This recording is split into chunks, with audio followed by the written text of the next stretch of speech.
What's up, YouTube? This is Buckshot33, aka Boston Chris, with a brand new video. Just doing my, actually, it's a late, so I guess last week's comic haul, because I can't say new comic haul, because it's way too late for that. Here we are 2 days ahead of New Comic Book Day, and that's not going to fly by calling it a new comic haul. So last week's comic haul is what I'm going to be doing. And I also got a couple of things in the mail that I wanted to go ahead and unbox and show you guys. Like I said, I picked these books up last Wednesday. I definitely meant to go ahead and make a video. I just got so caught up with work and everything like that. And then next thing I know, as the week, kind of dwindled down to Super Bowl time, the game was here and I just didn't have time to make a video. So I'm going to do it a little bit late, but, better late than never. And not to focus too much on the game. I mean, you see I'm in my jersey, my hat. For me, that was such a great game. Being from Boston, it's a big deal to me. I love football. I love the Patriots. I know that's not really a popular slogan going around, but hey, man, I'm representing where I'm from and representing my team. So happy to see them get another ring. Just one of the really fun things about being from up here. Every once in a while, we get a couple. I guess through my lifetime, we've had some pretty good luck and some great teams come through. So I'm enjoying it because there's been a long drought for Boston fans from basically like the 80s all the way up till now. Early 2000s when it started kicking in and we started getting more championships and stuff like that. I guess it's been a big sports drought for a while, so I happen to be able to live through the good part, so I'm going to enjoy it while it lasts. Anyway, so actually, one thing I can get into, and this is the last game-related thing I can talk about.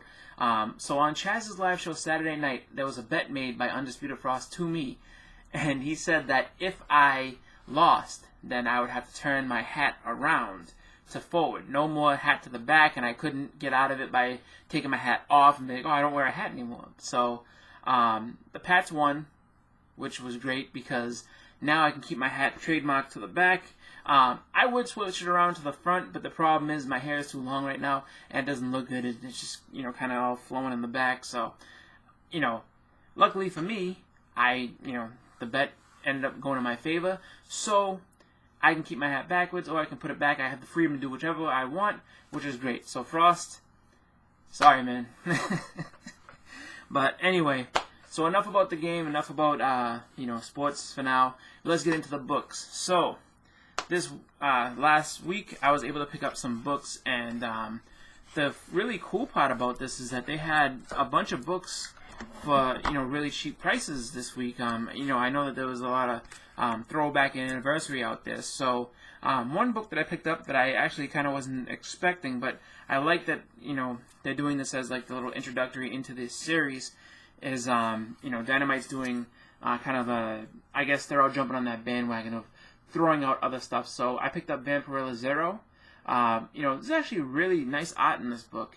I don't know the I don't know the artists too well. I think Jimmy Broxton was the one who did the the pencils and stuff for this book. Really good stuff. I don't know if it's a book that I would continue to buy, but I will say it has some very nice art in here. So for a quarter, you can't go wrong. It's just something that you pick up just to check it out, and I was pleasantly surprised to see that it wasn't just the cover that was nice, it's the actual entire book that was looking really good. So check it out. If you see it, it's a quarter. Just drop it. Get that book for a quarter. Next up, keeping with that theme, we have the 25th anniversary edition of The Walking Dead. So this is Walking Dead number 163. And this is just the regular cover. I didn't get a chance to get the variants. I wasn't going to pay the money for the variants. To me, the way I see it, it's like if you're gonna do a promotion and put out books with the price of a quarter, 25 cents, and you're gonna sit there and have these variants that are gonna be 1 in 100 and 1 in 500, I think it was, so some crazy number like that where you're gonna charge a lot of money. You can keep that. I'll take my 25-cent one. If I'm gonna pay $100 or $200, whatever it is that people are paying on eBay for a book that's 25 cents, it's going to be something that's Bronze Age. That's a key. I'll tell you that right now. I'm not wasting $100 or $200 on something that literally is just a variant that came out last week for a 25-cent price club. Like, I'd rather go and get, you know, and I don't even know if this came out for a quarter, but let's just say, for instance, that Iron Fist 14 had a 25-cent price tag back in the day. That's what I'm paying $100 for, not to have the variant of this that I can have for a quarter. So, another one, pick it up, 25 cents, do what you gotta do. If you like the variants, hey man, more power to you.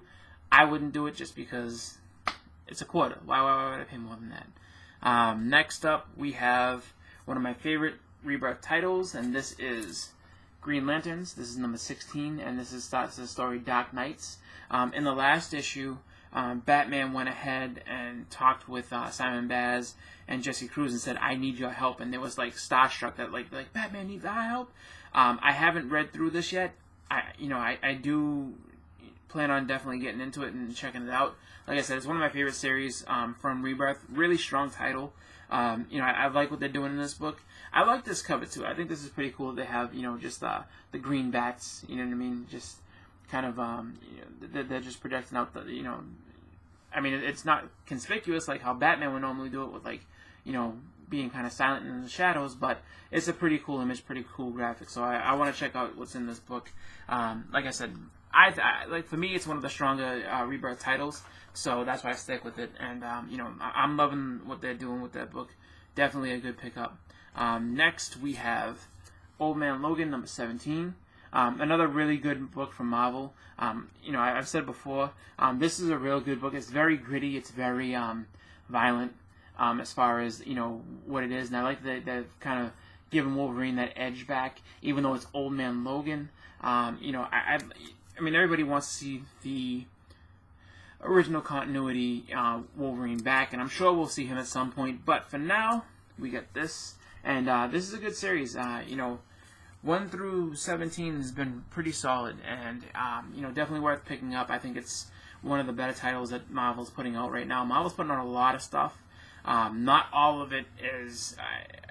I won't say that. I won't try to detract to say anything bad, but not all of Marvel stuff is really hitting. It's kind of just being thrown out there for a lot of different reasons, mostly movies. So it's like, oh, we'll put 10 titles out of this guy and this many. It's just like you gotta have books of substance. This actually is one of the books of substance. So definitely a good book to pick up. Next, we have another, actually my favorite title on DC's Rebirth, which is Batman, and this is the Tim Sale variant. So, I picked this up just because it still has that cover price. Really, really cool book.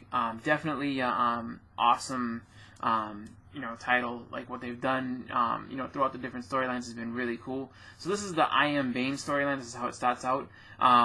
If you haven't checked out this book, it's actually pretty cool. The cover has some foreshadowing. I know that, if you haven't read it, as you go ahead and read it, you'll know exactly what I'm talking about. Really cool. For those who have read it, they know exactly what I'm saying, and, I'm actually glad that I picked this cover up because it does, like I said, have foreshadowing, so it's pretty cool. The other regular cover of this is a cover swipe of New Mutants 87. So that I probably will go back and get this week just because I wanted to, I like that cover. I think it's pretty cool that they did that, to see Batman having a swipe of a Marvel title like that. So pretty cool. Definitely something I'll pick up. Next we have. I picked this up because it was $1 more than the actual cover price, and I really like the art on it. So this is Darth Maul number 1, and this is the 1 in 10 variant. Nothing that's gonna break the bank, nothing that's gonna be crazy, but I was just like, you know what, I really like this cover, and I'm gonna pick it up. So this is actually a pretty cool book. I like the way that they drew this. The art in this is really nice, and also just he's a badass in this book. So I don't know if it's going to follow the way of like Vader, how Vader's title was really good, and just Vader was kind of a badass, and they had other supporting characters that kind of made it a successful book. But hopefully they do something along that lines. I'm not exactly sure, but issue number 1 was very good, and I'm very happy to be able to say that I picked this up and I have the variant and everything like that. Next, we have a couple of the reissue titles that they put out. So Marvel's doing the True Believer editions, and I haven't actually ever bought a True Believer because I'm like, it's $1, whatever. But kind of kicking myself for not doing that with some of the other older ones that I had, because if you're looking for a reader copy or just a story that you don't have for the reasons of it being too expensive, or you just don't have it in your collection, but you want to know the story, the True Believer editions actually are probably the best way to go. So, like New Mutants 98, you know what I mean? That book is very hot. It's expensive, but if you can get it for for $1 and have the actual story, have all the art, have everything contained just as a True Believers edition, why not? So with that in mind, I went ahead and I picked up a book that I already actually have, and it was on my 2016 top comics list, but that is Wolverine #1. This is a limited series, the Frank Miller limited series. Really, really awesome series. This basically established Wolverine before he got his own book, as far as being just, badass character. He had been in the X-Men for a while up to this point, but this is when he was going solo and doing his own thing. So definitely a cool book. For $1, definitely pick it up. Really, really awesome book. And next, and this is the last book from my new comic, or from my last week's comic haul. Again, with the True Believer edition, they had Hulk 181. Now this is called Wolverine vs. Hulk #1. So I'm not sure if they're going to put more different battles that they've had. Probably they'll have, a True Believer edition of Incredible Hulk #340 with the Wolverine cover with, the claws, and you see the Hulk in his claws. And probably that might be Wolverine vs. Hulk #2. Don't know. But this is actually a really cool title. Really awesome to be able to have, just because, this is one of the holy grails of every comic collector that loves Marvel. Definitely a book that everybody wants to have in their collection, that people, save up, lots of money to try to get. And, to be able to have it for $1 and read the story is awesome. I've never actually read this story up until I got this, because I just, you look for it, and it's just like, it's tough to find. I won't say it's tough to find, but you gotta, look through graphic novels and things like that. I just didn't feel like doing it, so I went ahead and, picked this up. And it actually really, I was actually really surprised at, like, how the story went, and surprised that, how much of the story didn't. It seemed to have a little bit more focus, I think, on Wendigo, actually, which is kind of funny, because Wendigo is kind of chilling in the back over here. And, so he's not really featured in the front. You just have Wolverine versus the Hulk, and that's what everyone sees. But, the funny thing is just that, Wendigo actually has a pretty cool story in this, and I didn't even know anything really too much about Wendigo. But it's actually a pretty cool story, and I get to learn about a villain that I never really knew much about. So, another book that if you can get it, if you can have it at your shop, and it's there for $1, pick it up. It's a Hulk 181, regardless if it's, the actual one, or if it's just one that, is just a space filler until you get the money to get the regular one.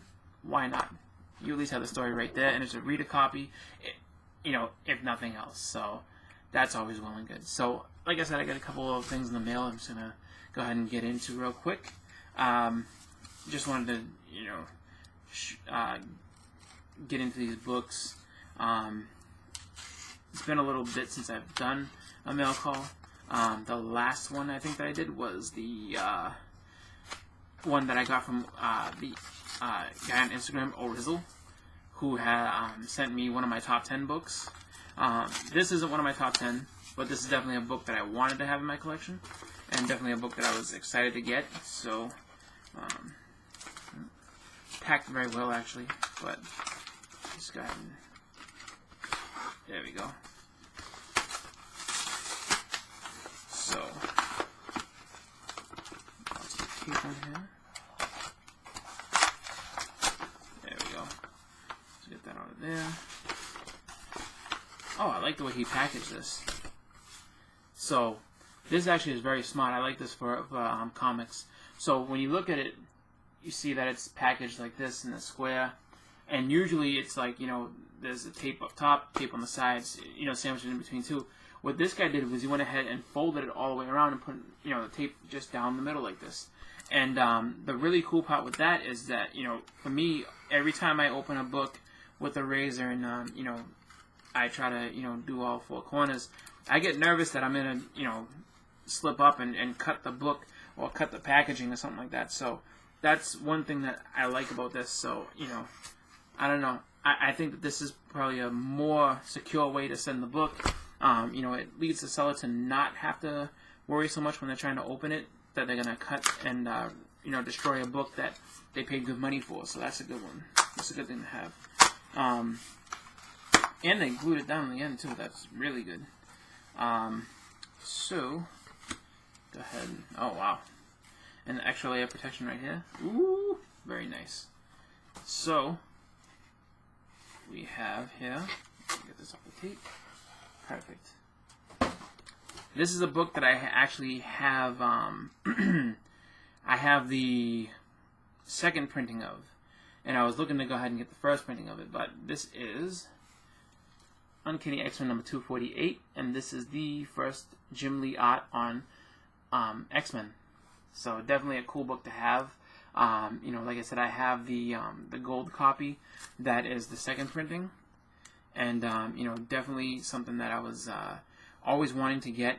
I just love this cover, and I love the fact that Jim Lee did this. I've been a fan of Jim Lee for a long time. He actually was my introduction into the X-Men with X-Men number 1. From the 90s, and I was just always a big fan of his stuff. I never got into Uncanny X-Men until later on, though, just because I had, for whatever reason, and this is just because I was 9 when I started with that, and the thing was that I looked at it where it was just like, that X-Men book was old, and that wasn't what you wanted to have, and this and that, and I guess it's just, new collector mentality. You want what's something that's just yours. You don't really want to go back and have to research everything that's old, because where's the fun in that? That's somebody else's story. My story started right here. So, unfortunately, I wish I had started my story in Uncanny X-Men, because that's where a lot of the better books are. But, to each his own.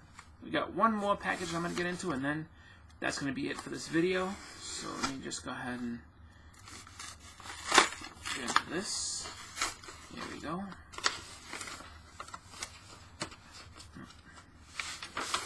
Alright. Wow. Another really good packing job here. So, this one is kind of similar to the way they normally do, but I'm going to be very careful on the sides. But they do this is kind of a hybrid. They use the fold technique, but they still have the tape on the outside technique, so there's no tape on the top and bottom, which is good. Other than what's holding this top piece right here. But there we go. Nice easy fold out, and the book just kind of slides down. And here we go. So this is kind of a old one that I just wanted to pick up.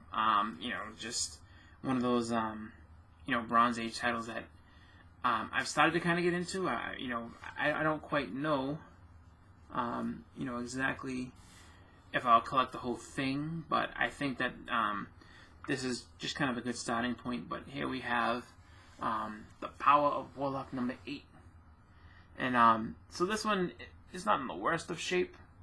A little bit of stain. So you can see, where is it? So right by his fist, there's a little stain there. Spine doesn't look too bad. A little bit of rolling, a couple of color breaking creases.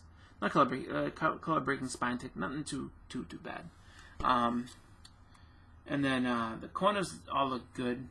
I don't see any rips or anything like that. Go ahead and take a look at the back real quick. The only reason I'm doing this with older books, I will inspect a little bit more because of the fact of that Avengers book. I want to make sure everything's good. So the back cover's not so bad. Pretty good there. And let's see.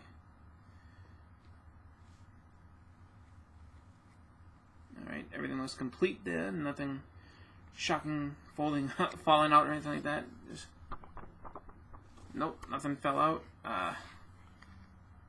So nice complete book. No problems there. And I would say this is off-white to white pages, probably.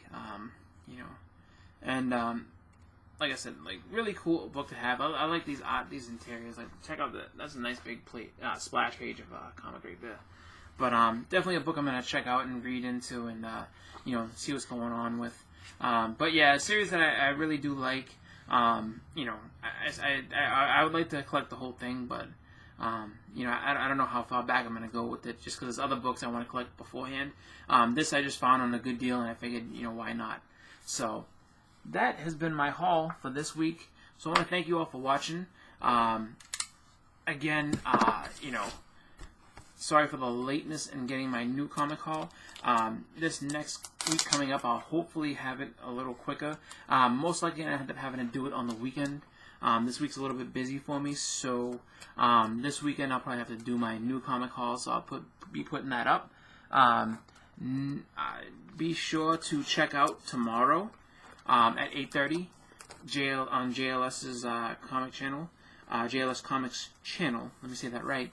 The JLS Comic Conversation with myself, Jesse from JLS Comics, Justin from Exile State Comics, and Edwin from Strictly Comics. We're gonna go ahead and have our show tomorrow, and you know, be discussing new books and, you know, just all the different things that came up as far as news and ideas and everything like that, to you know, talk about comics and just have some fun. So tune in, check us out, and you know, join us for some great comic talk.